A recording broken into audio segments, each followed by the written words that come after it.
वालेकुम सामीन, welcome to my channel voice of Mona. हमारी आज की स्टोरी का नाम है दुश्मनी। वो पंजाब के बहुत ही खूबसूरत इलाके की रिहायशी थी। खुद भी बहुत खूबसूरत थी, ऊंची लंबी सुर्खो सफ़ेद रंग, लंबे बाल, पढ़ी लिखी भी थी। बाप भाई दुश्मनी की नज़र हो चुके थे। दो भतीजे थे जिन्हें वो लंदन भेज चुकी थी। यहाँ सब खुद संभाल रखा था। खेत भी उसे खुद ही संभाले हुए थे। मिजारे रखे थे जो काम करते थे। प्रीत सारा दिन मसरूफ रहती। घर में वो सब औरतें ही थीं। दो बेवा भाभियां, माँ और एक बहन और प्रीत खुद भी बहुत खूबसूरत थी। उसका दिल भी बहुत खूबसूरत था। वो खेतों में जाने ही लगी थी कि भाभी ने आवाज दी, प्रीत मेरी तबीयत खराब है। की होया भाभी जी? पता नहीं, मेरे सिर विच बड़ी दर्द है। अच्छा तुसी तैयार हो जाओ, असी पहले हस्पताल चलने आ, मैं फिर कुछ होर करांगी। प्रीत ने गाड़ी निकाली और दोनों अस्पताल चल दी। डॉक्टर ने चेक किया, कुछ टेस्ट लिख कर दिए। प्रीत ने उसी वक्त करवा लिए। रिपोर्ट में टाइम था। वो घर आ गए। प्रीत भाभी को छोड़ के खुद खेतों में चली गई। शाम को घर आई तो उस बेचारी की हालत और भी खराब थी। प्रीत को माँ ने कहा पता नहीं क्या हो गया है इसको। प्रीत ने कहा आप फिक्र नहीं करो, सब ठीक हो जाएगा।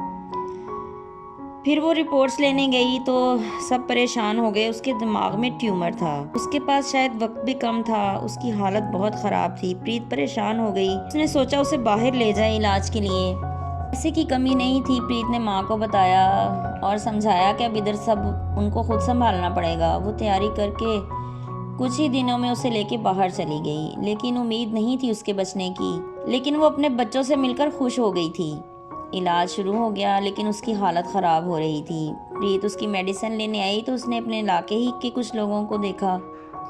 वो उन्हें जानती थी और वो उसको उसी दिन उसकी भाभी की डेथ हो गई। फिर वो वापस आ गई। सब दुखी थे। घर का एक फर्द और चला गया था। कुछ दुश्मनी ने घर खाली कर दिया, कुछ बीमारी ने।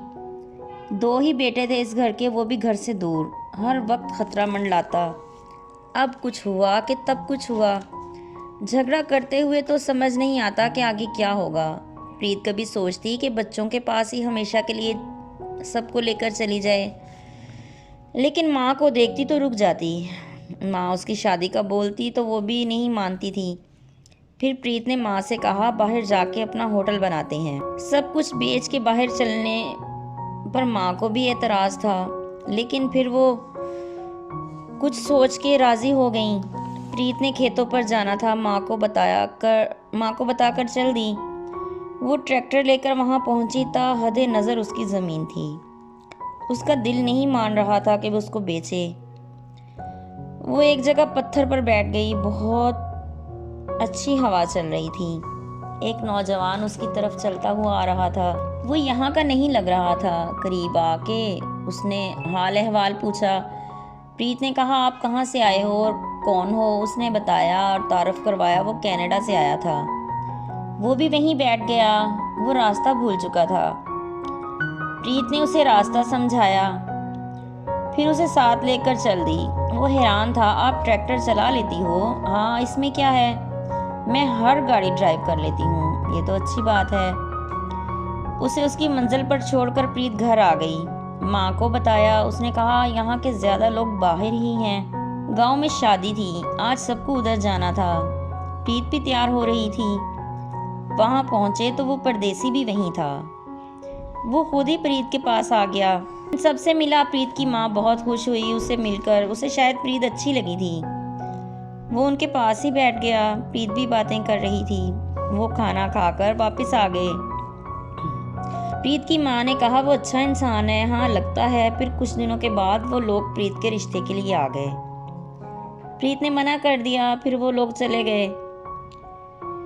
फिर वो खुद आया। प्रीत ने उसे सब बता दिया कि मेरा पूरा खानदान दुश्मनी की नज़र हो गया है। ये घर, माँ और एक भाभी और दो बच्चे मेरी जिम्मेदारी हैं, इसलिए मैं शादी नहीं कर सकती। उसने कहा मैं तुम्हारे साथ हूँ, जहाँ दिल करे रहना, आना जाना, कभी मना नहीं करूँगा। प्रीत ने कहा पहले सभी ऐसे कहते हैं, बाद में सबके रंग बदल जाते हैं। उसने कहा ठीक है, तुम सोचो, मुझे परख लो जब तक तुम्हारा दिल करे, और बाहर भी आके मुझे देख लेना।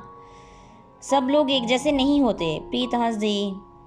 अच्छा देखते हैं। फिर वो चला गया। प्रीत से फ़ोन पर बात करता था। वो 2 दिन बाद वापस जा रहा था। प्रीत को भी वक्त चाहिए था। वो भी समझदार था, इसलिए उसने ज़ोर नहीं दिया। वो उसे खोना नहीं चाहता था। फिर जाने से पहले वो इन्हें मिलने आया। सब से प्रीत भी उसे खुश होके मिली। उसने कहा, बात करती रहना। हाँ, करती रहूँगी। फिर वो चला गया। प्रीत अपने कामों में मसरूफ़ हो गई।